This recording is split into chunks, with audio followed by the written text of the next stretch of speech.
Hello, everyone. So welcome to the APCTP Colloquium. I'm Keun-Young Kim from Gwangju Institute of Science and Technology in Korea. Today, I'll be serving as chair. It's my great pleasure and honor to introduce you to Professor Juan Maldacena. Professor Maldacena is a professor at the Institute for Advanced Study, Princeton. He obtained his PhD in physics at Princeton University after completing a doctoral dissertation titled Black Holes in String Theory in 1996, and went on to a postdoctoral position at Rutgers University. In 1997, he joined Harvard University as an associate professor, being quickly promoted to professor of physics in 1999. Since 2001, he has been a professor at the Institute for Advanced Study in Princeton, New Jersey, and in 2016 became the first Carl Feinberg Professor of Theoretical Physics in the Institute School of Natural Sciences. He has received around 20 awards, including the Fundamental Physics Prize, Dirac Medal, Einstein Medal, Lorentz Medal, and Galileo Galilei Medal. He has made significant contributions to the foundation of string theory and quantum gravity. His most famous work is the ADS-CFT correspondence, a realization of the holographic principle in string theory. Today, he's going to talk about wormholes and quantum entanglement. If any questions arise during the talk, so we encourage you to turn on your mic for yourself and ask a question anytime. Now, let's welcome Professor Maldacena. Well, hello, everybody. I really welcome the questions during the talk. So this talk will take about an hour. That will be very general. And then there will be another talk, which will be about our latest paper. So that's how it was divided. So this first part will discuss, we'll talk about some curious space-time configurations. And the outline is that we'll discuss first wormholes, the different types of wormholes that exist, the so-called science fiction wormholes, the simple wormholes we get in general relativity. We'll talk about certain traversable wormhole solutions, and we'll discuss whether we could eventually travel through wormhole. And then we'll discuss the connection between black holes and quantum systems, and then bring that together with the connection between wormholes and entanglement. Now, of course, you all know that general relativity is a theory that Einstein constructed to describe gravity, in which space-time can be curved. And we have these famous Einstein equations, which tell us that the space-time curvature is related to the energy density. Now, general relativity, as we said, is based on the idea that space-time can be curved. And in many cases, typically considered, the deformation of space-time is relatively small, and the topology of the space-time is essentially the same as that of, well, it is identical to that of Minkowski space. Here we will analyze spacetimes which have different space-time topology. And our first task will be to try to understand what is allowed and what is forbidden. So we'll make a distinction between traversable and non-traversable wormholes, and then finally we'll discuss the connection to entanglement. Now, a wormhole is some kind of tunnel. It's a configuration of space-time which joins 2 points that are separated through some kind of geometry, which was pictured here in this old picture from Wheeler, who was one of the pioneers thinking about these topics. And so we have something we call a wormhole mouth, is some kind of entrance, some kind of, let's say, a space-time tunnel from which you can enter this region and then come out in some region that could be far away. So that's a wormhole. Now, first we'll discuss about what I will call the science fiction wormholes. So these are wormholes where the two mouths are very far away in the ambient space, but you can travel between the two very quickly. Okay, so these are the type of wormholes that science fiction writers use when they want to when they want their characters to travel very fast between here and some very distant galaxy, so they can instantaneously go and then come back and so on. And this is a figure of how, well, of embedding the geometry of the wormhole, which would be this surface, into, well, the three-dimensional space, which is not really physical. So the physical part is the two-dimensional surface in this case. So by science fiction wormhole, more precisely, what I will mean is the following. So let's imagine a wormhole where the two entrances are separated by some distance d in the ambient space. And a science fiction wormhole, by definition, will be a wormhole such that when you send a signal through the wormhole or somebody travels through the wormhole, the time it takes to travel, as seen by someone who remains outside, is shorter than the distance d. Okay. So this type of wormholes will allow you to travel faster than the speed of light in the ambient space. Okay. So that's what I would call a science fiction wormhole. And science fiction wormholes are problematic because they violate the principle that signals cannot propagate faster than light in the ambient space. So, I mean, locally in this wormhole, the local velocity of light is always one, and nothing goes faster than light locally. But globally, when you look at the ambient the ambient space where the wormhole lives, you are being able to send a signal faster than the speed of light. And this idea that you cannot send signals faster than the speed of light is somehow a basic principle of our current physics framework. It would be fun if some tiny little wormhole could allow you to violate it. And in fact, it's one principle that led to general relativity itself. So it would be a little funny if general relativity itself leads to the violation of this basic principle. And also combined with special relativity can lead to travel into the past. So you can, if you have this type of wormholes, then you could also imagine traveling to the past and having associated paradoxes. But certainly these type of wormholes are possible as mathematical geometry. So it is a mathematically possible geometry that you could have in space-time. Now, the thing is that Einstein's theory is not just geometry. Not any geometry is allowed. The geometry should obey Einstein's equations. And as we said, Einstein's equations tell you that curvature is related to the energy density, or more precisely the stress tensor. And the question really is whether we can, given a geometry, can we engineer the appropriate matter distribution that we can put on the right-hand side so that it will obey the Einstein equations. So naively, you would say, well, if someone gives you a geometry, you just invent some matter distribution that will make it into a solution. Now, the catch is that energy needs to be positive. So there are certain positivity conditions for the energy. So classically, certain component of the stress tensor, T++, should be positive. So this is roughly the local energy minus momentum density. And this fact, so we'll see that in quantum mechanics, this is not quite true, but there is something similar. So but for the moment, let's discuss the classical theory. This result also this condition that T++ is positive also implies that gravity always focuses light rays. Something that we know when light goes through massive bodies, but is true in general. So here is one of the Einstein rings of cluster acting as a lens. And as a side comment, this idea that that gravity always focuses light is actually central to one of Roger Penrose's most famous results, which is the idea that black holes can form, and not only they form, but they contain a singularity inside. Okay, now when you have a traversable wormhole of this kind, when the light rays sort of go into the mouth of the wormhole, they somehow come together. So in some sense, they focus. But when they go out of the other mouth of the wormhole, they are going somehow apart from each other. And so they're essentially defocusing. So in some sense, you need just the geometry of the wormhole itself needs some defocusing in this region. So you need some negative, some stress tensor with negative values of T++, or null components of stress tensor.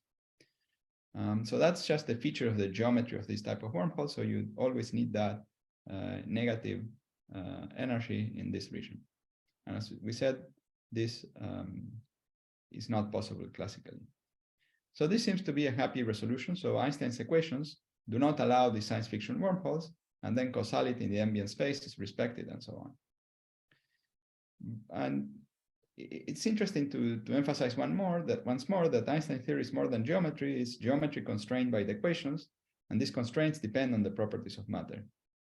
So it's a kind of delicate balance between geometry and some properties of matter. But in quantum mechanics, energy can be negative, and it can lead to surprising behavior. So in fact, Casimir forces lead to negative stress tensor in some regions, and can lead to surprising things like, for example, a gecko, these animals walking on glass upside down. So the van der Waals forces or Casimir forces that are attracting it to the glass and defying gravity are based on quantum effects. Now, the question is whether the fact that the stress tensor can be negative in quantum mechanics can allow wormholes. So that's the question that we'll be discussing in the next few slides.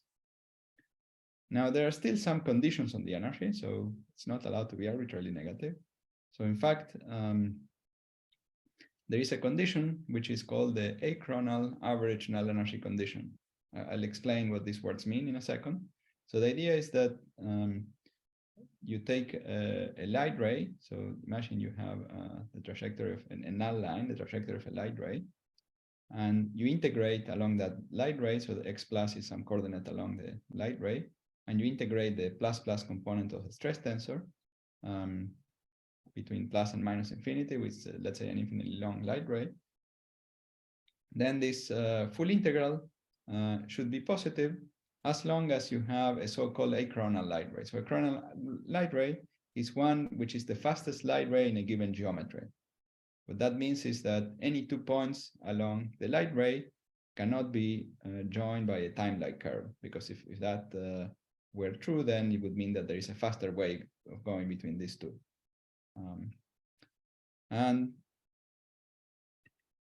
Okay, so the conclusion is that you can have negative t++ in some regions, but the total integral should be positive. And in general, this is a conjecture, but in flat space and for general interacting theories, it was proven. And for weakly interacting theories, it was proven in certain curve spaces. And it's, of course, a conjecture. There is, of course, no counterexample, and it's believed to be a true property. So I'm going to assume that this is correct. So then if this is correct, then the science fiction wormholes are not allowed. So these light rays, as they go into one mouth, they will focus and defocus, but the total focusing of the light rays is proportional to the integral along the whole light ray, and then you would not be allowed to do this.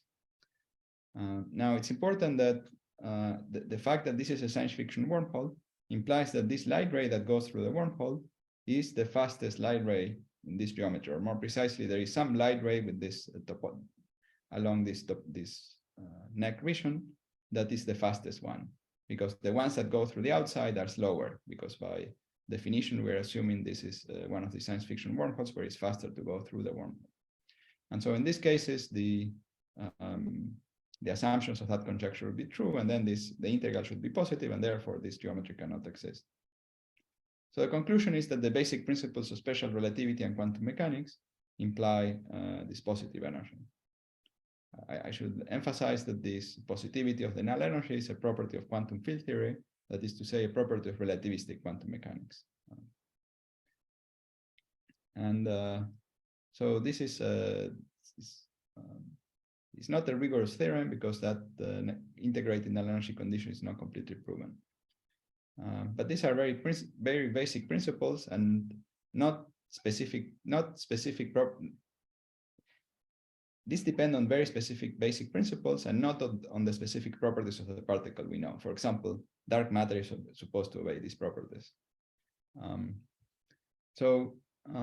one comment is that we have seen an interesting link between causality and a certain positivity property of quantum matter. And so you see that gravity and quantum mechanics are really good partners. So we need this quantum property of matter in order not to run into a contradiction. And this is one of these cases where the beast is saving the beauty, in the sense that the beauty would be like geometry and very elegant constructions. And the vis is just the more messy properties of quantum matter. Now, sometimes in this context, people mention exotic matter, and they try to make constructions of wormholes involving exotic matter.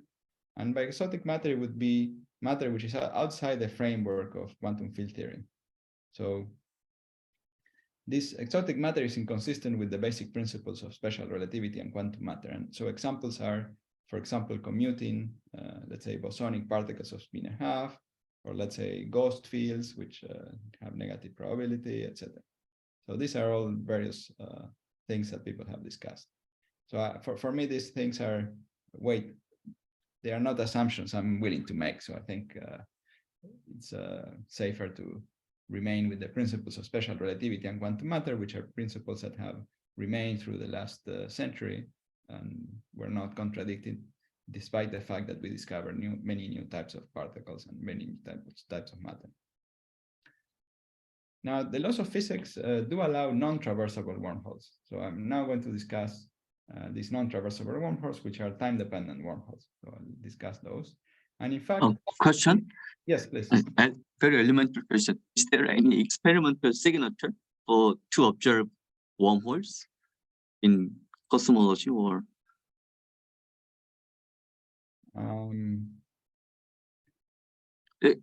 For example, black hole, we know the signature. I mean, well, I mean, if you had one of these wormholes that violates special relativity, then they will lead to some propagation of signals, very fast propagation of signals. I presume you could try to search for them in some way. I don't know.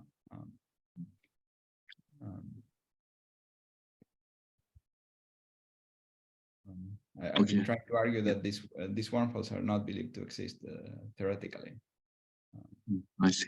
Okay, thank you.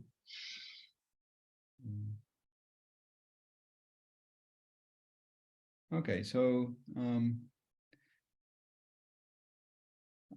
I mean, if you yeah. Okay, the laws of physics do allow non-traversable wormholes, which are time-dependent wormholes. And these arise in the simplest solution of general relativity, which is the Schwarzschild solution. Let me explain that. So we have the full Schwarzschild solution. This is just the simplest solution of Einstein's equations in the vacuum with spherical symmetry. And Schwarzschild originally obtained the solution in some coordinates that covered this whole outside region, where this whole outside, it's the metric of what we normally call a black hole. But after some effort, they realized that this surface, which initially Schwarzschild thought that it was a singularity, it's really not a singularity, but simply a horizon, and that the geometry continues behind. And when you continue behind it, you find a whole other exterior, which looks like a second black hole geometry that is joined through the first through some kind of wormhole. So if you took a spatial cross-section here, this will look like R3, and then it shrinks to some minimal size sphere, as we see in this figure. And then as we continue moving to the left, we move on to the second R3 copy of R3 that we have here.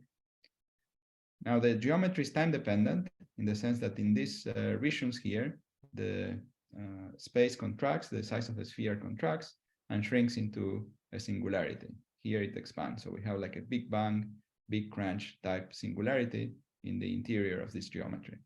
And again, this is a solution of vacuum Einstein equations. There is no matter anywhere in this geometry. No exotic matter or no matter at all. And so that's the geometry of a wormhole containing the simplest solution of GR. Now, this bridge that joins the two sides, as we go forwards in time, it becomes longer. So these two horizons start separating, and it also, the sphere is collapsing, so it becomes thinner. So it's a bridge that exists at this time, but then it collapses and shrinks into a singularity. And it somehow expands, and so it expands in length and collapses so fast that you cannot send the signal from one side to the other. So in this type of diagrams here, these are the so-called Penrose diagrams, where the vertical direction is roughly time and the horizontal direction is roughly space. and light rays propagate at 45 degrees. So if we want to send the signal from the right side to the left side, the best we can do is send the signal, let's say, moving this way, and the signal will get to the singularity, but it will not make it out to the other side. Okay, so you cannot send the signal to the other side. Now, in this particular solution, these two black holes are in two separate universes, and they are joined through the wormhole.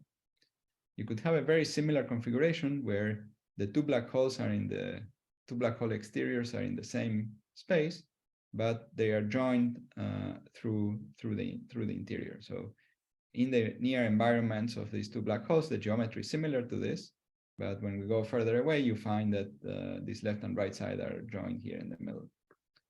So in this case, you can view this as a configuration containing this wormhole again. Now, the question you can ask is, what are we to make of these geometries?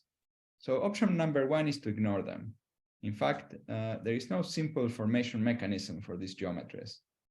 So for example, if we had two separate collapsing black holes, or black holes that are formed from the collapse of stars, then there is matter inside, and the geometry would not be this. It would be two separate black holes with two separate interiors, and they would not be joined to each other. So that would be a reasonable practical attitude, given that when black holes formed by stellar collapse, you just have a single exterior. But one other option is to try to understand them better, and we will come back to them later, and we'll see that they have some interesting interpretation. But I should emphasize that if you encounter two black holes in the universe, they are not expected to be joined by this type of wormholes. They each are believed to have a single interior, which was produced by the collapsing star. Now, one question you can ask is whether traversable wormholes are possible. We already seen that they are not possible if they allow you to travel faster than light, those science fiction wormholes.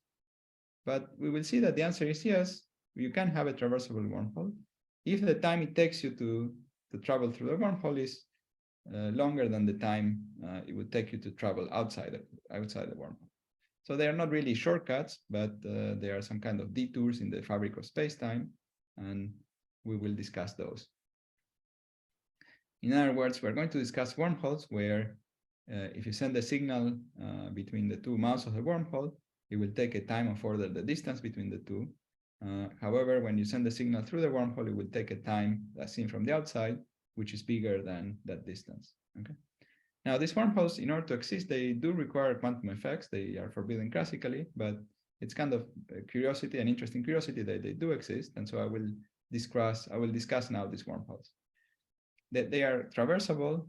They have no horizon, so these are not black holes in any way. And they do not allow you to travel faster than light, which is bad if you're a science fiction writer, but I think it's good if you are a physicist who's worried about causality. Now, one comment is that the observer proper time when he or she goes through the wormhole could be much shorter than the outside travel time. So the time you feel as you travel through the wormhole might be much shorter than the time you would take to go to outside. Now, the constructions we'll discuss require some special matter, but they still matter obeying the rules of quantum field theory. This is not exotic matter. And I'll discuss now the simplest example. It's somewhat elaborate, but it's the simplest we've been able to come up with. And it will require some specific matter content. And this construction is based on a previous idea by Gao, Jeffries, and Wall, who were the first to discuss the construction of these traversable wormholes. Excuse me? Yeah, please. I seem to in the audience, Junggi has a question. Yeah, please. Yeah, I have a question in the previous slide about this wormhole. So if we consider this particle, yeah, here, like a passing there in the particle, so then we probably consider all the possible trajectory in the path integral. Should we consider both trajectory outside and inside together in the when you take? Yes. If you are doing the path integral, you would sum over all these trajectories. Indeed, yes. I see. There probably are these two classical trajectory is also saddle of the path integral, right? Yeah, there will be two saddles. So if you calculate, for example, the propagator, there will be two singularities, one corresponding to the signal going through the wormhole and one through the signal going outside. I see. Then in that path integral, how do we know that this outside of trajectory is only allowed, or No, they're both allowed. Both trajectories are allowed. are allowed? To sum over, you're supposed to sum over all of them. Yes. Okay, thank you. Yes. Okay, so for the audience, if you have any questions, you can just turn on your mic and ask questions anytime. Okay, thank you. Juan, Yes, go ahead. could you explain again the what makes this travel? I mean, the passing through the wormhole takes more time than the. Well, we haven't discussed that yet, but we discussed before that if this time t would be shorter than d, then there is some argument that this solution could not exist. So we're going to look for a solution where this time will turn out, it will turn out that the time will be bigger than d. So the time it takes for the yellow signal to go through, as seen from the outside, will be bigger than d. Does that mean that if somebody is going into there, I mean that wormhole is deformed because of such a jump?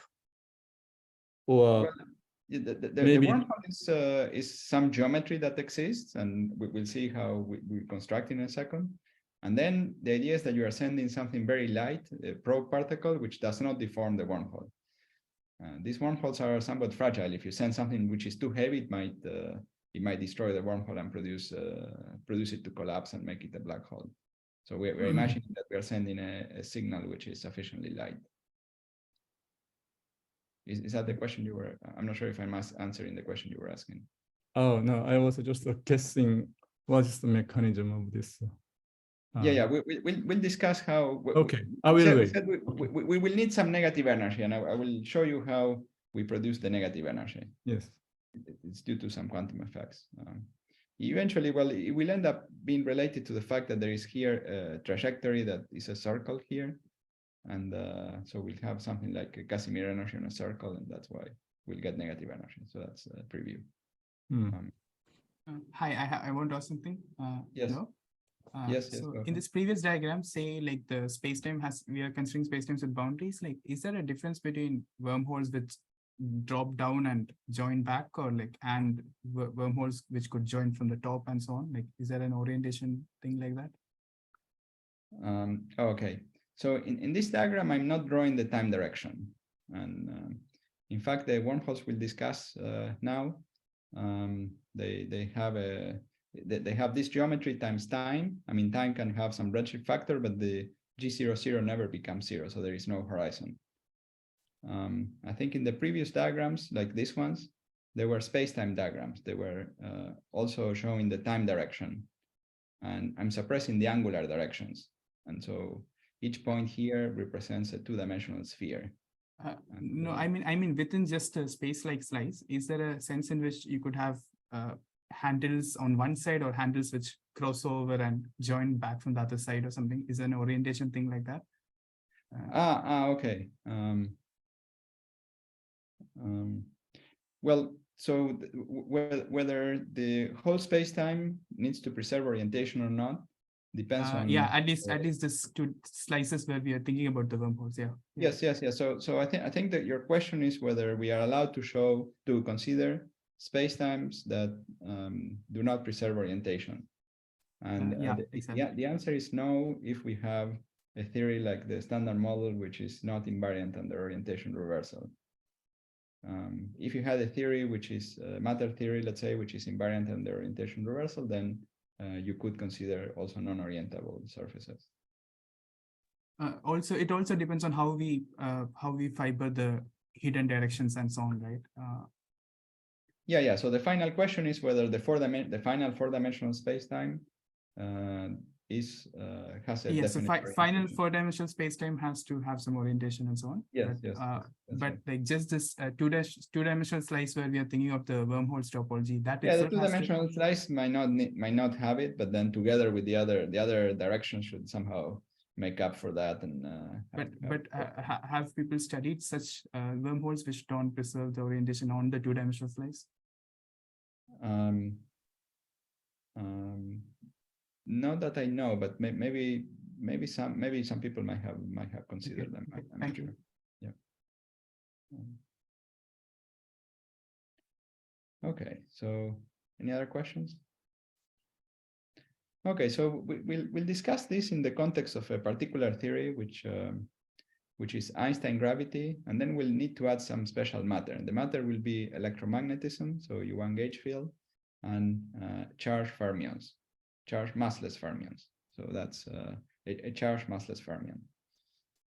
That's what we will have. And this could be the standard model at very short distances, where the fermions are effectively massless. And the U1 could be like the hypercharge of the standard model gauge group. So standard model gauge group is SU3 times SU2 times U1. It could be just the U1. So this theory, though it looks artificial, it could be the standard model at very short distances. Now we'll construct the solution in a series of steps. This solution is somewhat elaborate. So first, we'll consider a near extremal magnetically charged black hole. So the geometry of a near extremal. So when you have a charged black hole, the mass should be bigger than the charge in some units. And when the mass gets close to the lower bound, then the black hole is what we call extremal. And when it's close to the lower bound, we call it near extremal. And such black holes develop a very long throat outside the horizon. So the horizon is deep down, long throat that has the geometry of two-dimensional ADS2, anti-de Sitter 2, which is the Lorentzian analog of hyperbolic space. So it's a space with constant curvature and times a two-dimensional sphere. So two-dimensional sphere is essentially constant radius. And then we have the radial direction, which becomes very long. And also we have a time direction that is not drawn in this picture. So we start with these black holes. And then now we have a pair of black holes with opposite magnetic charge, and we consider it very close to extremality where they are very long.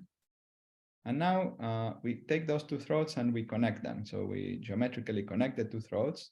We remove the horizon. So now the geometry does not have any horizon, but it's a geometry which in this region here looks like a two-dimensional anti-de Sitter space. So it's a two-dimensional anti-de Sitter space which has, let's say, two boundaries, and the two boundaries correspond to the two regions where we join back to four-dimensional flat space.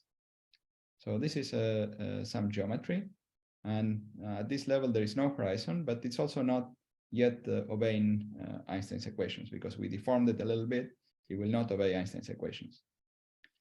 But this connection requires only a small deformation, and so we can make it into solution by adding a little bit of negative energy. So that's the idea. So now we consider the fermions, and there is, as we said, there is a magnetic field, and maybe I should have mentioned that. So these configurations had magnetic flux going out of one and then going into the others. They had opposite magnetic charges. So the magnetic flux just really goes in down here and then comes back out the other side. So we have those magnetic fields, and now when we have the fermion propagating in such a magnetic field, it has some Landau levels, and the massless fermions will have a lowest Landau level, which will lead to a massless fermion that moves along the direction of the field lines. So we are familiar with the fact that, for example, in the Earth's magnetic field, the charged particles move on circles. Those, when you quantize them, those are the various Landau levels.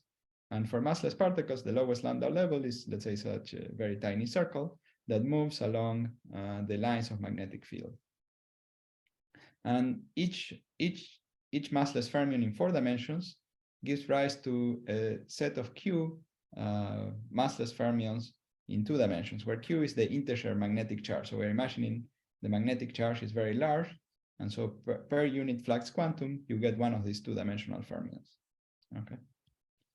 And so when you look at what trajectories these fermions can move in, they will be following the magnetic field lines, but the magnetic field lines, as they were going through this wormhole, but then they're also coming out and then joining and going through the mouth. So they're forming close circles. Some are going very far away, but most of them are forming closed circles.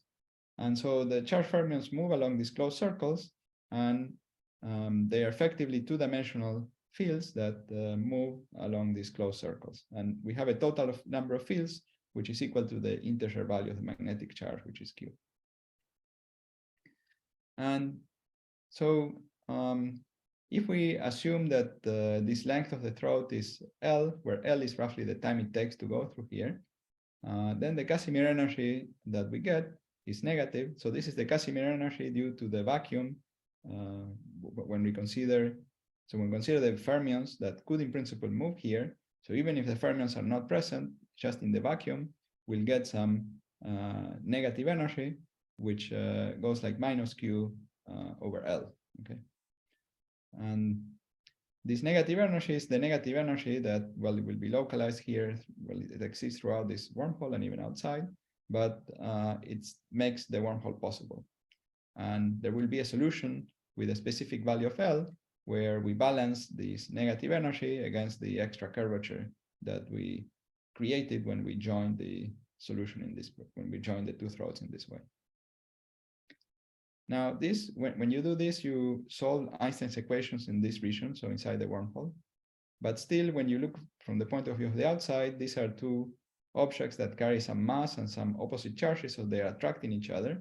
And so to prevent them from falling into each other, you could make them rotate, and you could make them rotate slowly enough that the previous approximations we made are still correct.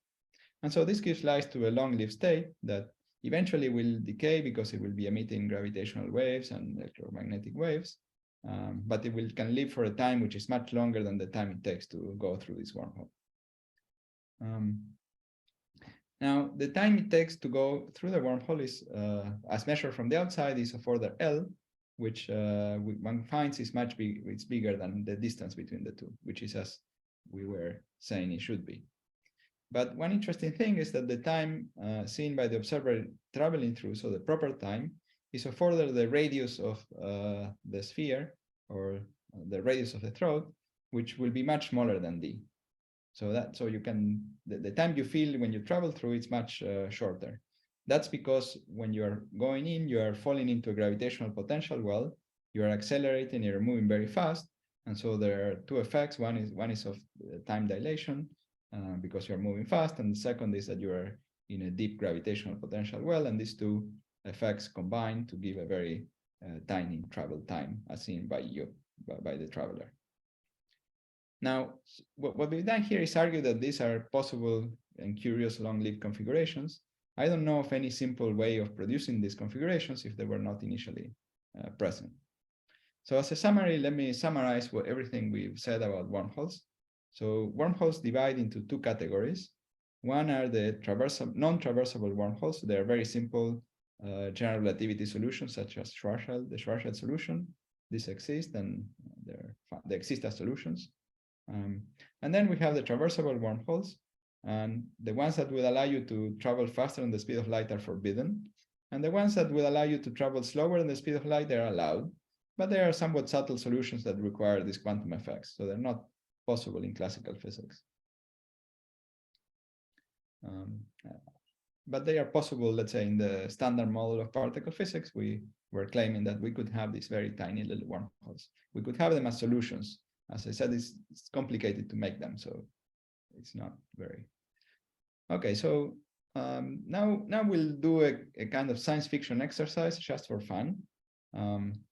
We will ask the question whether it could be possible for us to travel through wormholes in our own universe. Okay, is that possible? And as we said, the ones we can make with the standard model matter can only be microscopic because we needed the fermions to be massless. But for macroscopic ones, we could make them if we have some extra massless matter. So we can postulate some extra dark sector involving, for example, an extra fifth dimension. And then we can have gravity plus a gauge field in that extra dimension, and we can use that to make this wormhole. So this is a type of model that people had considered before, so independently of this search for wormholes. It's called the Randall-Sundrum model that was popular around the 1990s. And it was popular as a curious possible model for beyond the standard model physics. Now, in that case, we can get a traversable wormhole similar to the one we discussed before, and it could be big enough for us to travel through it. So let me just put in some numbers just to see what kind of things you can get using this. Now, how big should the size of the mouth of a wormhole be in order for us to be able to travel through such a wormhole? It turns out they have to be of the order of the size of the Earth. I mean, one might have thought initially that in order to travel through a wormhole, you want the wormhole mouth to be of order the size of you, right, of a few meters. But the sizes have to be much bigger because the curvature implies that you will have tidal forces, and we are relatively frail, so we cannot tolerate tidal forces of 1/meter squared. So a curvature of order 1/meter squared will kill us. So in order for us not to be killed, you need a size of a mouth of the wormhole, which is of order the size of the Earth. This is the smallest you could make them. Now, when you make a wormhole with this, you find that the travel time as seen from the outside is about 20,000 years. Now, this is the shortest time we could make given the constraints on the size of the extra dimension. So the bigger the extra dimensions are, the shorter the time is, but the extra dimensions have been measured to be less than 50 microns, so that's where this number comes from. Now, on the other hand, the travel time as seen by the traveler is of order the size of the mouth, which is the size of the Earth, and so that's a very short time, it's less than a second. So it would take you less than a second to travel a time which from the point of view of the outside would be of order 20,000 years. Now, there are many practical problems with this, so with this type of wormholes. So if you had, for example, the cosmic microwave background entering from one side of the wormhole would fry you in the middle if you were trying to travel. That's in addition to the fact that we don't have a simple mechanism. And that's in addition of the fact that probably our world is not described by this random sum 2 model. But this is sort of an exercise of trying to make something which is consistent with the laws of physics as we know them and has a traversable wormhole we could travel through. So one way you could say this is that with the laws of physics that we know and the present constraints on the new types of matter, it seems very hard, very difficult to make a wormhole that you can travel through. But it seems possible in principle, it's a curiosity. Now, you could say, well, what are these useful for? One can imagine the following science fiction application. So it would be useful for having sustainable travel within the galaxy. So because if you want to travel, I mean, you could also travel between distant places. And if you accelerate very, very fast, the time it would take you to travel, you feel it takes, could be very short. That's the famous twin paradox, of course. However, you need to expend some energy in accelerating and decelerating. However, here the wormhole itself, the gravitational force, sort of accelerates and decelerates as you travel. So you don't have to spend any energy traveling through this wormhole. Somewhat similar to this so-called gravity train, where you dig a hole through the Earth, and the force of the Earth, the force of gravity, if it was a frictionless passage here, would force you down and then slow you down when you come to the other side. So a way to travel easily between two places. Here you have something similar where this wormhole is dug out in the extra dimensions, and then you travel in a similar way. Now, this is the end of this science fiction exercise. Now I'll discuss some other aspects of wormholes. Are there any questions? No. Okay, so this type of science fiction exercise is not really the reason we are interested in wormholes. The most interesting aspect of wormholes is their connection to black holes and entanglement, and I'll discuss some of these aspects. In fact, these aspects have been very important for making progress on the black hole information paradox, and there were interesting works by Pennington and Mary Engelhardt, Marv, and Maxfield on the page curve, and also by Schatzschenker and Stanford, who were talking about the long-time statistics of correlators. And they saw some signature of the discreteness of the energy eigenvalues of the black hole based on ideas of wormholes. Now, I won't discuss these aspects in detail. Maybe you can get one of these authors to give you another talk. I will mention some aspects that come sort of earlier than this these discussions. So we'll review first some aspects of black holes. Of course, now we are in a golden era for black hole observations, but we will be interested in their quantum aspects now. So we'll discuss some aspects of quantum mechanics and black hole thermodynamics first. So the important point, one of the most important points about quantum black holes is that they emit Hawking radiations. And then that also implies that they have an entropy that is proportional to the area. And also that black holes are thermodynamic objects that obey the laws of thermodynamics. Now, these properties suggested a hypothesis that we can call a central dogma or a central hypothesis, similar to, let's say, the central dogma of biology, which is some assumption about how information flows through biological systems. Here, this is a hypothesis of how information moves around when we have a black hole.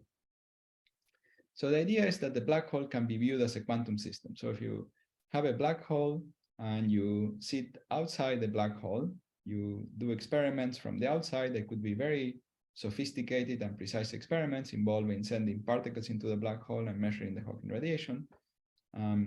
But they are all experiments you do from the outside. Then the idea is that all those experiments can be described by some quantum system with a finite number of degrees of freedom and a finite number of qubits, where that number is proportional to the area in Planck units. And not only that, but it also evolves according to unitary evolution, as seen from the outside. So in some words, we can replace this black hole by some system of qubits. This hypothesis itself does not tell us exactly what the system is or what the Hamiltonian is. It only tells us there is a bound on their number and that the evolution is unitary. So that's the minimal hypothesis that people have made in this context.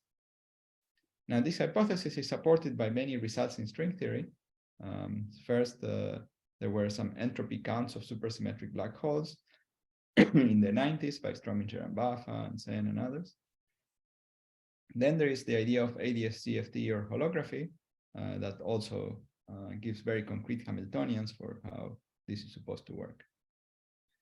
Okay, so now we can revisit this question of the non-traversable wormholes.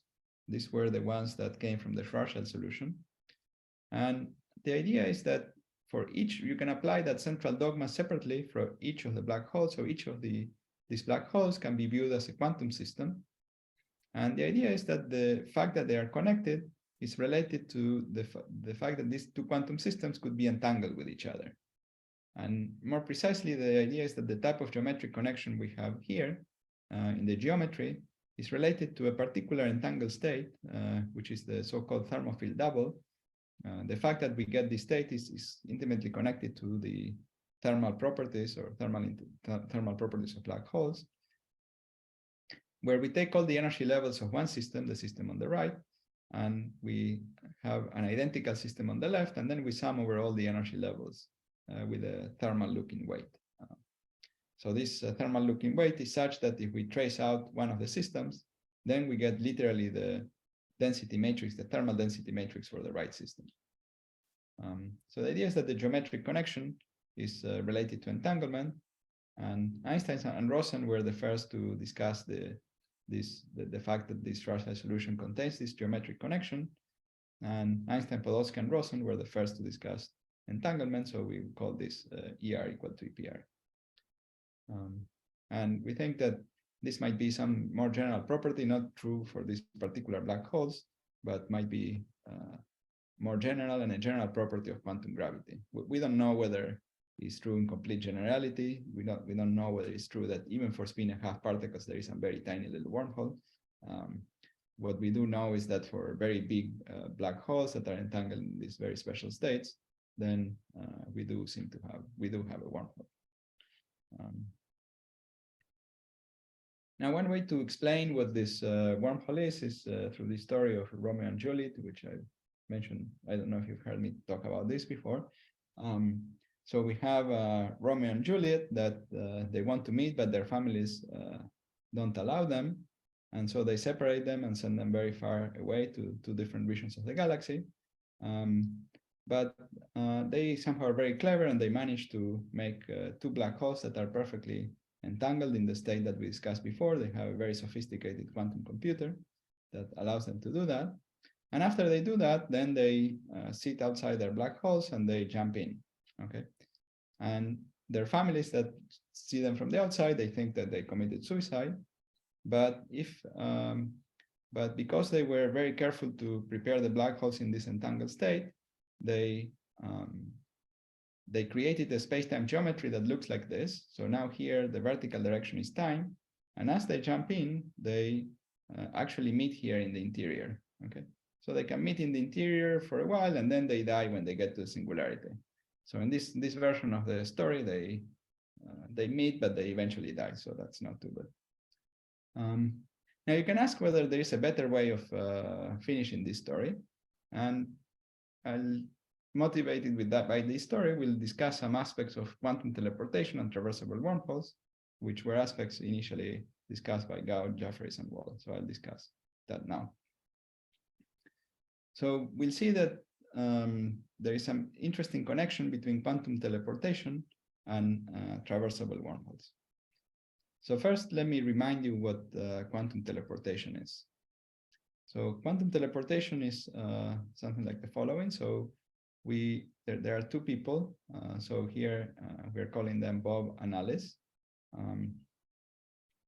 And Bob and Alice share some entangled qubits. So let's say one entangled qubit pair. Bob has one and Alice has the other.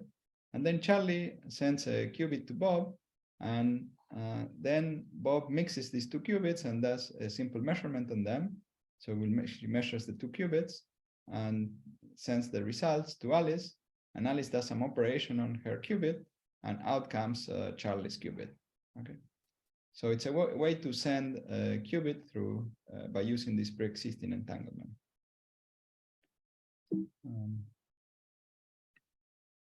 Now let me discuss this a little in a little more detail. So here Charlie does a joint measurement, but sends Alice the classical information.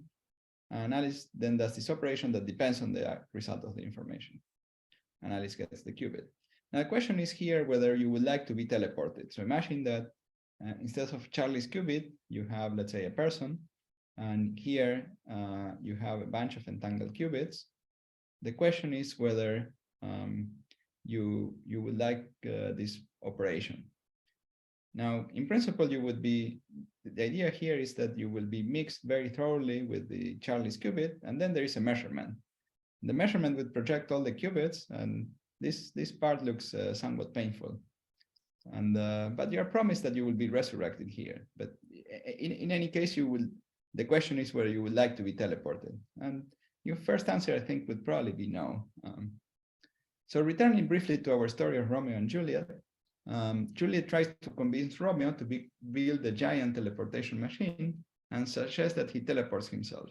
But Romeo was worried about this process because even though he is guaranteed that he'll be resurrected in the end, it might be painful in the intermediate process. But then Juliet suggests using these entangled black holes. And so how would the teleportation look like using the black holes? So we make two black holes that are entangled with each other. And the idea is that once we make the two black holes that are entangled with each other, the geometry, the full geometry describing these black holes will have this form. Here we're imagining these are black holes in anti-de Sitter space, and we come in from the exterior. And okay, so the process will be roughly the following. So we have here Romeo that jumps into his black hole, okay? And before he jumped, he left instructions for a machine to measure the Hawking radiation here after he jumps. Okay, so he jumps and then he's very close to the horizon, and he measures, the machine measures the Hawking radiation here and sends that the results of that measurement to to Alice in this case, or Juliet, and then she performs an operation that depends on the result of this measurement that sends a negative energy pulse into the black hole. So thanks to the fact that there is correlations between the left and the right side, and using the results of the measurement, it's possible to somehow, if you wish, anticipate what the black hole will, the random fluctuations of the black hole in such a way to extract some energy and send in a negative energy pulse. So when you send in this negative energy pulse, Romeo that was traveling through here, travels through this pulse and suffers a time advance, so the opposite of a time delay. So normally we said that gravity focuses lights, so it creates some delays. If you manage to create some negative energy, you can produce some time advance. And in this case, Romeo then would come out of the black hole and come out to the other side. And so this is how it looks like in the geometry. And conceptually, the various steps here are similar to the procedure of teleportation. So Romeo is like Charlie's qubit. The just natural process of time evolution here mixes his qubits with the entangled qubits, which were the ones producing the geometry. The measurement here is analogous to the measurement that you have in teleportation. You send the classical signal, and this negative energy pulse is similar to the special operation that Alice has to do to extract the information. So Romeo jumps in and meets Juliet, and if this pulse that we were discussing before is completely spherically symmetric, then he would report that he didn't feel anything strange in the process. Can I ask something? He felt like traveling through clouds hi. space. Yes, please. So in this quantum channel picture, like when Charlie's qubit and Bob's qubit mixed, it is all it is only Charlie's qubit and Bob's qubit mixing. But in the geometric picture, which is this is analogous to, like you said, like on signal traveling through the left geometry.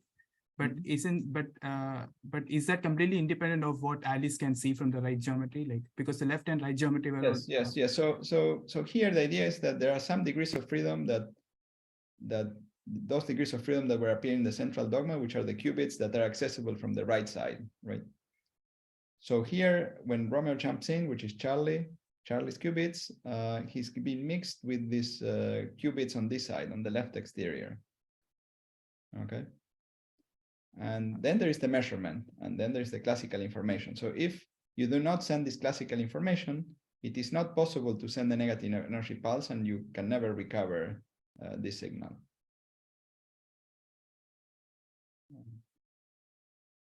So again, classical. So when you say send classical information, you don't have this the black hole picture, but you have a wormhole picture. Yeah, perhaps. Yeah. So this tries to represent the fact that this signal is not going through the wormhole. This purple signal is not going through the wormhole. It's somehow going between one black hole and the other through the exterior. Okay, thanks. Is that clear now? Yeah. Thank you. Okay. Can I ask a question? Yeah, please. So the one qualitative difference of these traversable wormholes that you explained now, compared to the previous one you explained through joining magnetic black holes, is that the formation mechanism is clear, as you explained. Is that the one key point? Well, the formation. So the difference is that this one becomes traversable only for a short instant. And the other one is traversable always. For the previous one, you really don't have a mechanism of how to form it. No, well, for this one, it's also difficult to form these guys. But you provided an explicit mechanism at least, right?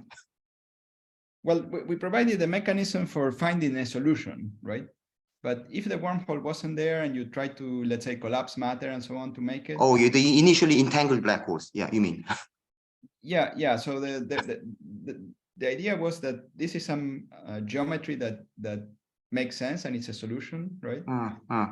But not all geometries that are a solution can be formed right. So from ordinary initial conditions. So if you have ordinary initial conditions, what you could do is you could form two separate black holes, right?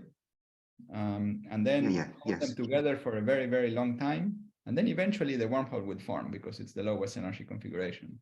But it would take an exponentially long time. So that's what I mean by a not very practical formation mechanism. Okay. Yeah, thank you. In some cases, some of these thermophile doubles, especially in 1+1 dimensions, they can be somehow formed a little simpler way, but would take shorter for like SYK-like models and so on. But in general, for things that have a gravity description, it looks like it takes long. So at least with the methods that we investigated, maybe there is some way to form them more quickly. I don't know. Okay, thank you very much. It is a somewhat unstable configuration in the sense that if you let them evolve, they form the singularity and so on, right? So it's not, there's something somewhat unstable about them. Now this was just a story, but people there are theoretical proposals for doing something analogous for complex quantum systems, and you would be sending qubits, but it would be a special type of teleportation. And some simple experiments were done. They are not yet in the regime that you could say that this teleportation really similar to these wormholes, but they are starting to think about these experiments and doing some very simple ones. Now, you were asking me before about the relation between the two types of wormholes. So in the case that we had this type of traversable wormhole, you can think of them as having a bunch of qubits here describing one black hole, a bunch of qubits here describing the other black hole, and there is some interaction through the ambient space, which in this case would be related to the exchange of the fermions. And when you do that, so you induce some interaction between these two systems that will entangle them. And this interaction selects the entangled state as the lowest energy state. It's a bit like a van der Waals force, which again entangles two atoms, and in that case it leads to a force between them, but it's important that it also entangles the low energy levels of a pair of atoms or molecules. So conclusions is that black holes that will allow you to go faster than light or travel back in time are forbidden.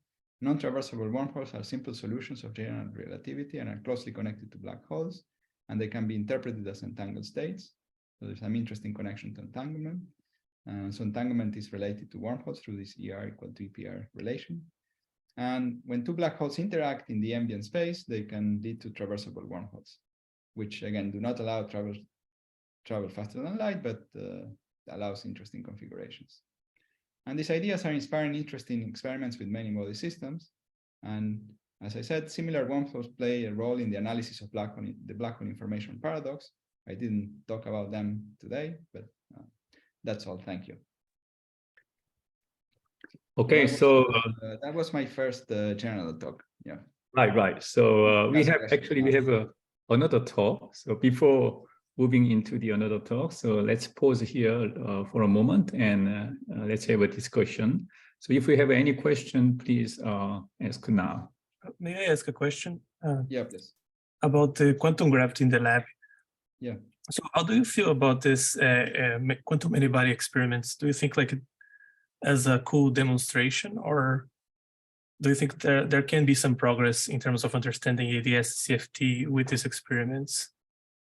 Well, I think the experiments force us to understand these ideas in more detail and might help discover, new mechanisms for teleportations, new emergent behavior that we didn't think about theoretically. And yeah, I think that's perhaps the most interesting promise of these experiments.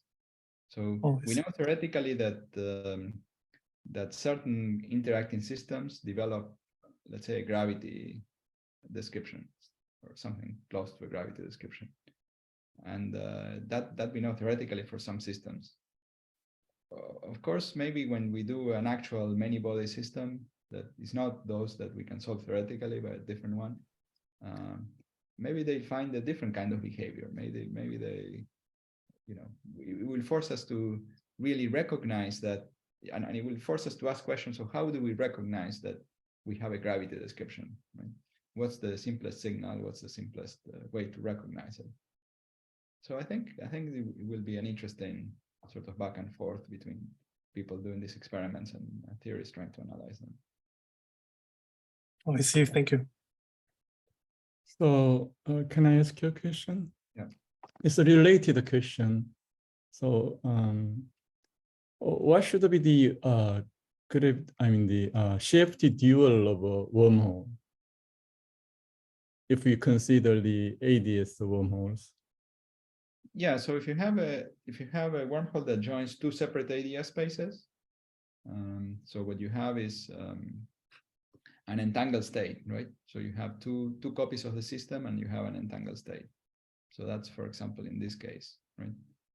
So you have two systems, and so that means that whenever we just have two copies of the many-body system, and then we can create. If they're entangled in a generic state, we don't know exactly what the wormhole looks like. Yeah. It might be a very long wormhole. So in general, if it is entangled in a relatively simple state close to the thermofield double, then it will be a wormhole similar to what we are having here. And you can take this one and start perturbing it and making deformations, and you can track down how the wormhole changes. Like this type of wormhole that appears here is like the shortest wormhole you can have because the two horizons are touching. But as you start perturbing it, it becomes longer. So the two horizons become are now separated. There might not be a time at which they touch. They can be always separated at all times. So I would expect that the generic wormhole might be very long or might not even have a geometric interpretation. So these are the two possibilities. Yeah, it's not, I would say the honest answer is it's not known what exactly is the geometric interpretation of a generic entangled state. Some people would probably say there isn't one. Thank you. So any more question? Okay, so if not, Juan, please proceed to the another talk. The other one, I'll try to make the other one shorter. So the other one is again about wormholes, and it will be about how wormholes violate global symmetries in particular process of high energy amplitudes. Now, the general question is how quantum gravity violates global symmetries. And there is a simple case, an old case, which is the case of black hole formation and evaporation. So for example, we can form a black hole with a stellar mass worth of neutrons, and it will evaporate via Hawking radiation until it loses most of its mass, while the temperature is much less than the mass of the neutron. And so by the time it loses all this mass, it cannot produce the original number of neutrons at the late stages of the evaporation because it doesn't have enough mass. So this will lead to neutron number violation or baryon number violation. Now, there is another process that could violate the symmetry, the global symmetry. So by global symmetry, I mean a symmetry which is not a gauge symmetry. So it's not associated to a long-range gauge field. An example of a global symmetry is baryon number, or B minus L, for example. So we have a global symmetry. It could, this particle carrying global symmetries could go through a wormhole and go to some distant point in space or be absorbed by these wormholes. And this is something that was discussed again a long time ago by Hawking, Ginson, Strominger, and Coleman. Now, it was also suggested that these two processes are somewhat related, that you can think of this as a very tiny little one black hole that forms and evaporates very quickly. Now, more recently, this set of ideas was better understood. So there were some papers by these authors. So I'll describe the basic idea. So the idea is that imagine that you have an in-out matrix element. So something goes in and something comes out. Maybe there was a black hole intermediate state, and we don't know what the intermediate state is. But we are trying to compute this in and out amplitude, right? Of something going in and something comes out, and maybe we violate some global symmetry. And in general, this is hard to compute, and we don't know of a way to compute this geometrically. However, something that is simpler to compute is to compute many times it's simpler to compute the square of the matrix element. And perhaps averaging, doing some average. So for example, averaging over the possible initial conditions and some average over the possible final conditions, or averaging over some coupling constants of the theory and so on. And in this case, naively, one would think that the square is given by, well, just simply 2 copies of the whatever geometry we had before. But it turns out that after you do this average and so on, especially, typically there is just a single geometry that computes the square. And that single geometry is simple and can lead to precise ways to compute this average square. So the typical way that this geometry looks like is that it's some kind of wormhole that joins the 2 sides, and you have the blue particles that say they could carry one type of global charge, and the red particles that carry the other type. They are going just between the 2 copies of the system through this wormhole. And so in the whole bulk of the geometry, we're never violating the global symmetry, but from the point of view of each universe, we are violating the global symmetry. So the conceptual work is essentially that, and it's essentially done, and well, is similar to what was done before. And what we're going to ask is a little more about what these solutions look like. So simplest case it's the case of ADS2 or JT gravity. And in this case, these authors consider solutions that involve universes where you create a particular state in your universe, and then you evolve it, and then you destroy that state. And the state creates an end of the world brain, so some place where space ends in this 2-dimensional universe. So the right side is one universe where you created something, you destroy something, and the left side is the square, the other copy. And the idea is that the geometry connects the 2 in this way. And in this case, you can compute these geometries fairly explicitly. Now here, the states A or B would basically look like black holes, in the sense that if you just consider the state created by the brain, and you compute the inner product of A with itself, and you cut it here in the middle, it looks like a black hole with some brain here behind the horizon. Now you can ask, what if they do not look like black holes? What if we start with no black hole and we send in a high energy excitation that produces one? So this is the type of question we're going to ask. And what follows is based on a paper that we just wrote with willmention and this is Yiming, and this is Ibrahim Abba.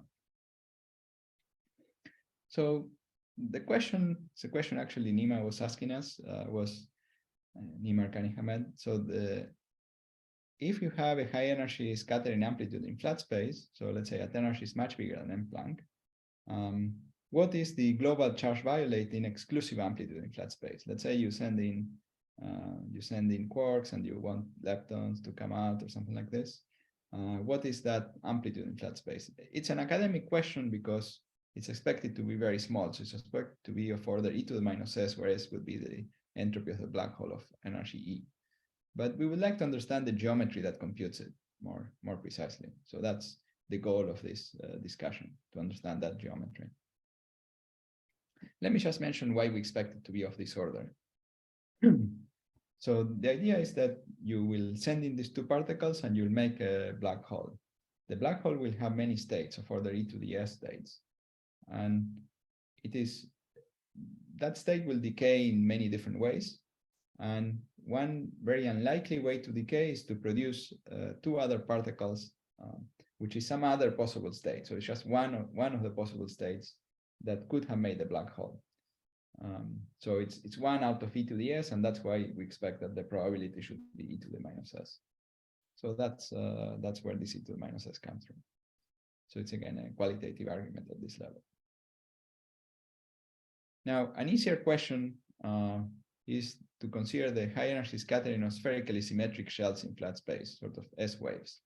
That is simpler because we can solve the equations of gravity in a simpler way. And the dynamics is now essentially 2-dimensional. So we have just R and T and everything is spherically symmetric.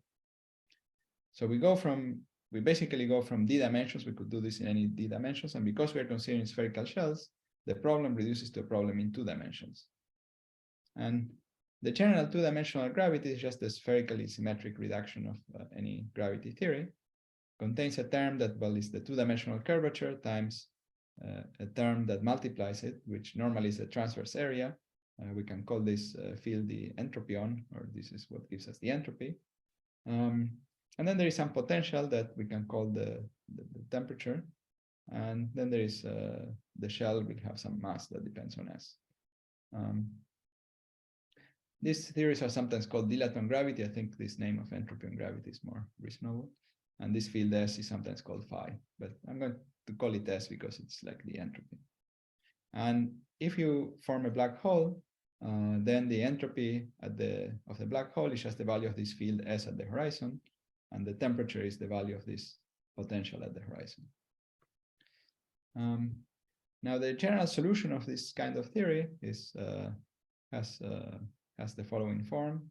So some two-dimensional. This is just the radial part of the metric, so the time and radial components. The function f of a is a simple equation as a function of r, and then the field S is actually linear in r, and the function f of r is just the integral of this function. So you integrate the temperature as a function of the entropy, and you get the energy. So the function f is just this expression in terms of what would normally be the thermodynamic energy. So this is we can consider the fixed energy action, so not the fixed temperature action, but fixing the energy. And so this is just the usual action plus the usual Gibbons-Hawking term plus beta E. So this is an extra boundary term that we're putting because we're fixing the energy. And when you do that, you find that the action is equal to the entropy at the horizon. So this is just standard black hole thermodynamics. Now you can consider the solutions with the shell, so with the matter shell. And the solution basically looks like two separate portions of the previous black hole solution, where these functions are, remember here, the function only depends on the temperature of the black hole and the black hole we have through this value that it had at the horizon. And so we have two black holes of possibly different masses joined by this shell. And the fixed energy action of some configuration like this is going to be for very light and energetic shells, so where the energy of the black holes is much bigger than the mass, is going to be basically the entropy of the lighter black hole. Now we could also consider solutions that start with empty ADS, and so in that case we have a shell that follows a trajectory like this. This looks basically like an ADS 2-point function, and on the right side here we have something that looks like a positive mass Schwarzschild, but only the region very far away. So the space is very weakly curved here. This looks like essentially like a 2-point function, ordinary 2-point function. But if you were to cut here at t equal to 0 and the moment of time reflection symmetry and consider this evolved to the future, then this shell will fall in and form a black hole, and it will form a black hole of some positive mass. Now the action here of the shell is relatively small and does not include this black hole entropy factor. And as we increase the energy of the shell, it moves really closer to the boundary. So this is just computing this basically 2-point function. The back reaction is very small when we're computing it in Euclidean signature. So now we will describe our first candidate for the solution for the square of the amplitude. So we are trying to compute the following process. So we start with a vacuum, we act with some operator, and we project onto state of energy E. So we do this integral here with state of energy, which projects onto states here of energy E. And then we take out some other operator B, which carries a different global charge. So that's the process we are interested in. And the idea is that the solution is the following. So we have each of the shells that is acting on the vacuum has a region where it looks like a region where it looks like empty ADS. So we have some other region that looks like empty ADS. And then we have some region in between, which looks like a black hole of positive mass. But when we discussed the first solution here, we had the exterior of the black hole. Now we'll get the region that is on the other side, and we should think of that as going through negative Euclidean time. So these 2 points are going to be separated by negative Euclidean time. So remember that we're fixing the energy, we're not fixing the time. So we're not free to fix the time. And it turns out that when you look at the solution, that is a saddle point of this action, the time difference between these 2 points is going to be negative. Okay. So if you look at the 2 boundaries, so one boundary starts here, we act with the operator, let's say A, we come back here, we evolve over some time, in this case, negative Euclidean time, we come back out here, and then we have the other boundary with the operator B. So that's one of the boundaries. And the other boundary comes here and goes over the top and so on. So these are the 2 boundaries. And this whole geometry connects the 2 boundaries. That's somehow the wormhole. If we calculate the entropy, if we calculate the action of this solution, this action turns out to be equal to the minus the entropy of this black hole. It's minus the entropy because we have this negative Euclidean time. So in the limit that the shells are very small, are very light, so the mass of the shell is very small compared to the energy. These regions that we cut out are very small, and so most of the action is really just going to be from the entropy factor. But we get minus the entropy, not plus the entropy. So normally we get plus the entropy. So then we get that the amplitude goes like e to the minus s. Okay, so that's what we get, and that's similar. That's what more or less what we expected. Now there are a couple of confusing aspects about this. One is that we had this negative Euclidean evolution, and normally we never consider situations where we have negative Euclidean time evolution because it will lead to very large quantum corrections. And another confusion is that it does not appear to involve the Lorentzian geometry at all. Now for sanity check, let's compare to some exact computation. So it turns out that this solution cannot be completely wrong, because if we return to the case of JT gravity or ADS2, well, I won't describe this in detail in view of the hour, but we can do this computation for JT gravity, and in that case, we have some exact answer.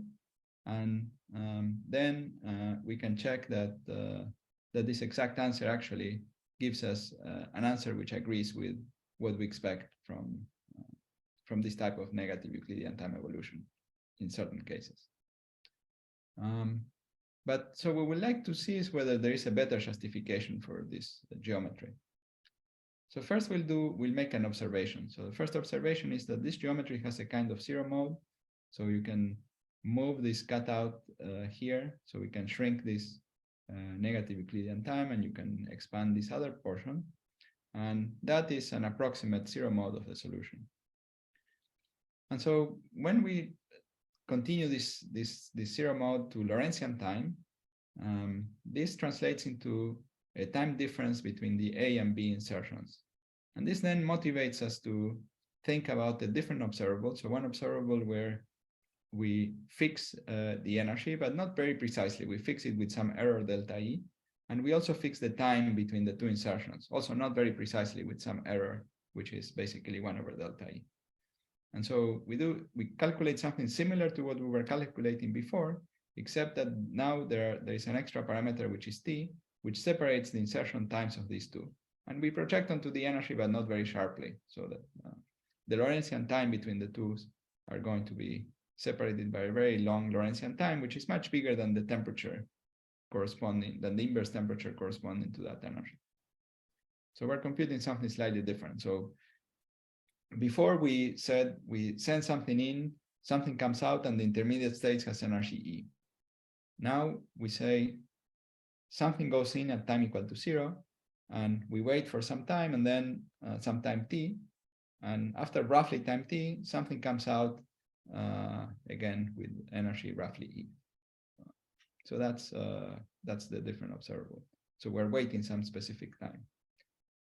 So now there are some good properties of this Lorentzian time evolution, and will be that due to the quasi-normal mode decay of perturbations of the black holes, the corrections will decay.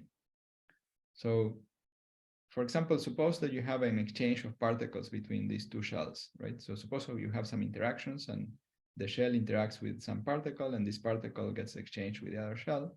If we had some negative Euclidean time, evolution between the two, this will give to rise an exponentially growing solution, exponentially growing correction. So that's very bad.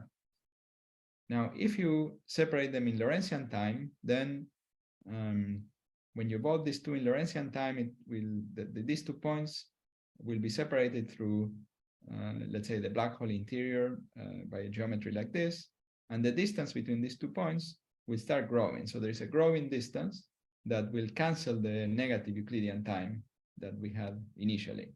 So if we wait enough time, the idea is that this growing distance will cancel the negative time, and the total final distance will be positive. And so we'll have something that decays. That's the idea. So the idea is that the computation becomes reliable when t is very large. T is much bigger than beta. And then the final geometry really somehow looks more like this. So we have the blue region here, and we join it to the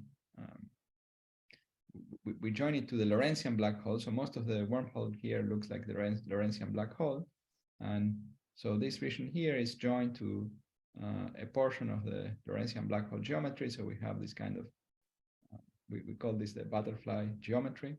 It's similar, very similar to something that appeared in the Schenker-Stanford paper. So they consider a situation where they identify the blue and the red region. Here we're connecting it to other regions. Well, I won't discuss that. So in principle, for the original amplitude, so this solved this problem of computing the amplitude in the case that we have spherical shells. Perhaps one can do something similar if you expand in partial waves. So if you have non-trivial angular momentum, as we would have in a scattering process in 4D, then you could imagine expanding in partial waves and considering perhaps curved black holes and intermediate states. We have not done this, but that's something one could consider doing. So conclusions is that we looked at high energy amplitudes in ADSD and studied the charge violating contributions due to black holes or wormholes. And we found a semi-classical geometrical contribution, giving an answer which is a further e to the minus s that was expected, but now we understand better the geometry. And the flat space case, there are some issues in getting to the flat space case, and so we have not done that yet. Okay, thank you. Okay, so let's thank Professor Maldacena for his very interesting talk. Now the session is open to questions. If you have questions, please raise your hand.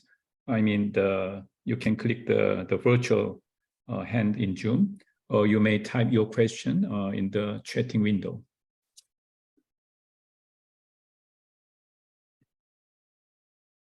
A question? So, Yeah. Okay. speaking, I think I did understand how the black hole wormhole, I mean, quantum gravity violated global symmetry. So sorry, will you repeat? Simply, I think I'm lost. So the main message of this part. Yeah. So let me try to summarize.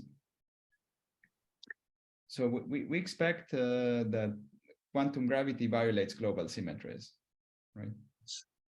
Yes. And the idea is that wormholes are related to this violation. So, and the idea is that wormholes appear when you compute the square of an amplitude that violates the global charge. So imagine you have some amplitude that you're trying to compute that violates the global symmetry. It's hard to find the geometry that does that, but what you can do is you can compute the square of this amplitude. And so when you compute the square of the amplitude, then there is a geometry that from the point of view of each side violates the global symmetry. In the whole square, the symmetry is not violated. But from the point of view of each universe, somehow, you're violating the symmetry. Is that, maybe I should go back to previous transparency, the very beginning.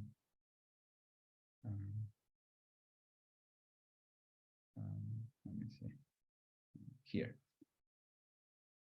So we have some universe where we are sending in some particle A, right? So, yeah, let me consider some. Yeah. Sorry, yeah, flat space limit. You move fast.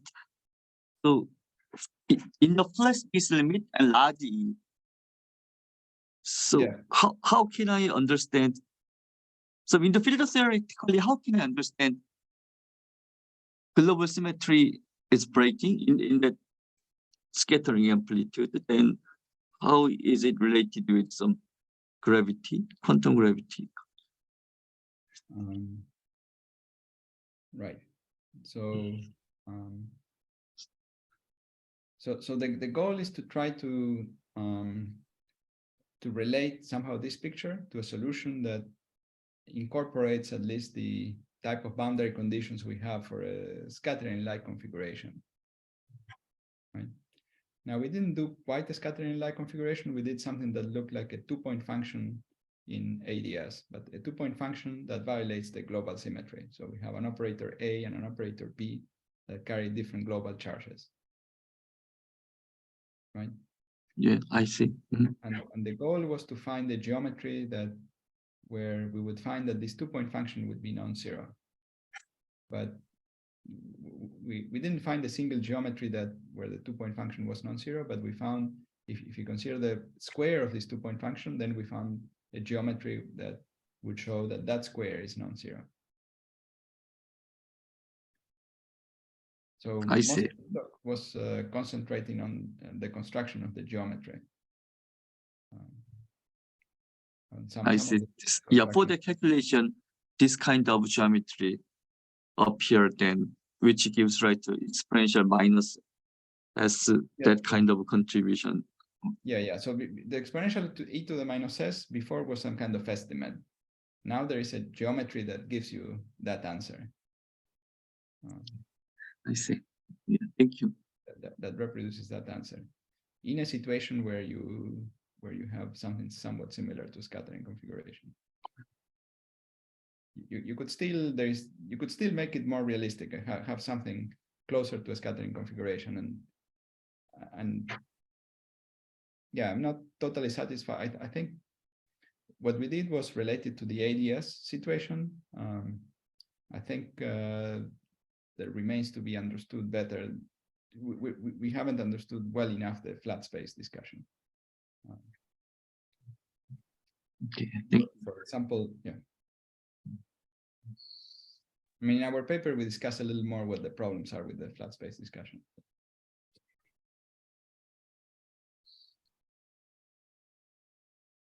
Okay, so is there any more question? Please, yeah. The idea is that computing all these amplitudes, these very exclusive, very high energy scattering amplitudes, would be very difficult. So the amplitude itself would be highly sensitive to the precise energy and would oscillate very rapidly as you vary the energy. So that's what we expect the amplitude would behave like. But if you take the square of the amplitude, then all these oscillations average out and you get something smoother. And that smoother function is what you compute using these wormholes. This is something that we discuss in here, but this was previously discussed in a very similar context by Schenker and Stanford. Okay, thank you very much.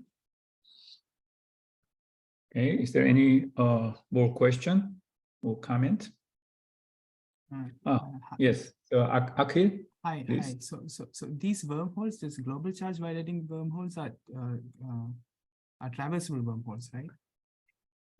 No, these wormholes that we're discussing here are neither traversable. They exist in Euclidean space, and they're virtual wormholes, I would say. So I'm okay. So I shouldn't think of this as like global charges traversing from one universe to the other universe. No. They are virtual process. Yeah, they are in general somehow complex geometries, which you can use to calculate amplitudes, but they don't represent Lorentzian geometries where things happen. But naively, right? Like since this is an amplitude, shouldn't there be an on-shell way to think about it? Like, or is that a well, it's on-shell, but I mean amplitudes. These are exclusive amplitudes, which are highly unlikely. They're highly suppressed. They are a bit like tunneling processes, right? And when you calculate the tunneling process, normally you don't get a real solution, right? You get a complex solution describing the tunneling process. This is and you necessarily have to have two different universes, right? A wormhole in a single universe wouldn't do an amplitude violation. Is that right? Right. That's right. So okay, here the two universes are like the bra and the cat. So it's like yeah, we have the two because we're computing the square of the mod square of the amplitude. So is there I'm slightly I'm confused about this thing, like, so is there a global charge violation only in the amplitude, or is there a global charge violation also in the probability of no, only in the amplitude. So the square, in the square, if you take the whole square, the charge is not violated. So then I'm not able to understand, how would you detect this? Like, this is not an observable thing, right? Because if you observe only probabilities, or maybe I didn't understand what you said correctly. Yeah.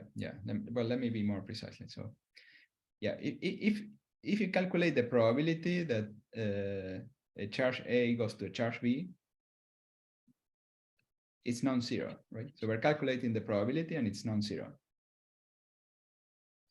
What I'm saying is that if you look at the geometry that calculates that probability, because a probability is a square of an amplitude, then in that geometry, these lines that carry global charges do not end anywhere. So that there is no local violation of these global charges.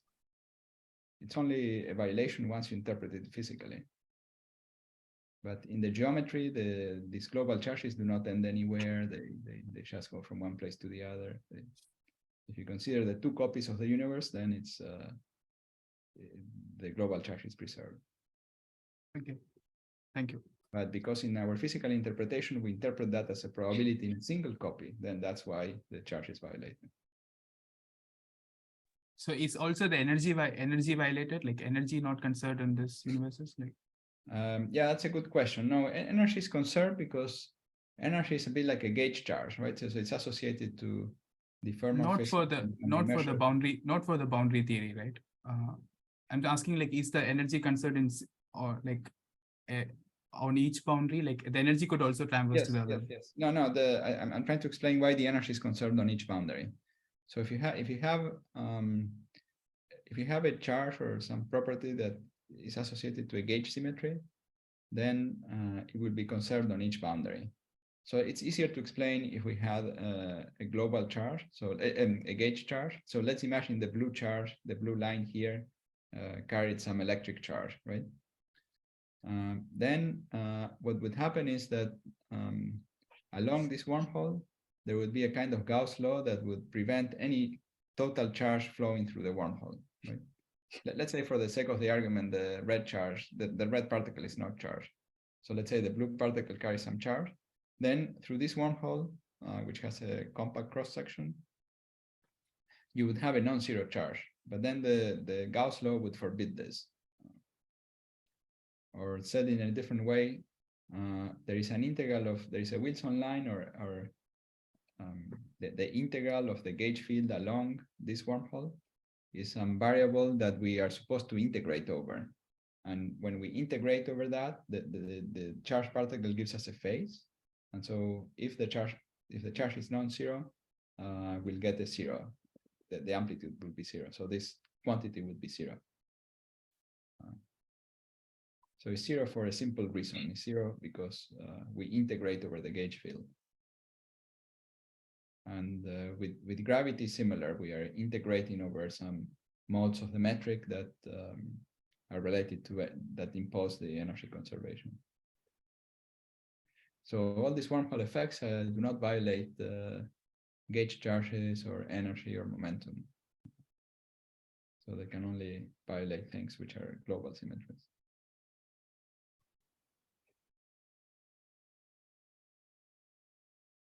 Okay, so any other question or comment?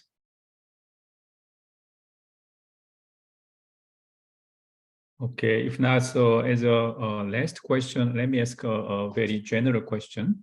Thanks to the holographic principle and many of your pioneering works, the relationship between the quantum information science and black hole physics is getting more interesting and profound, and even practically important. Could you tell us some of your perspective on the relationship between quantum information and black hole physics?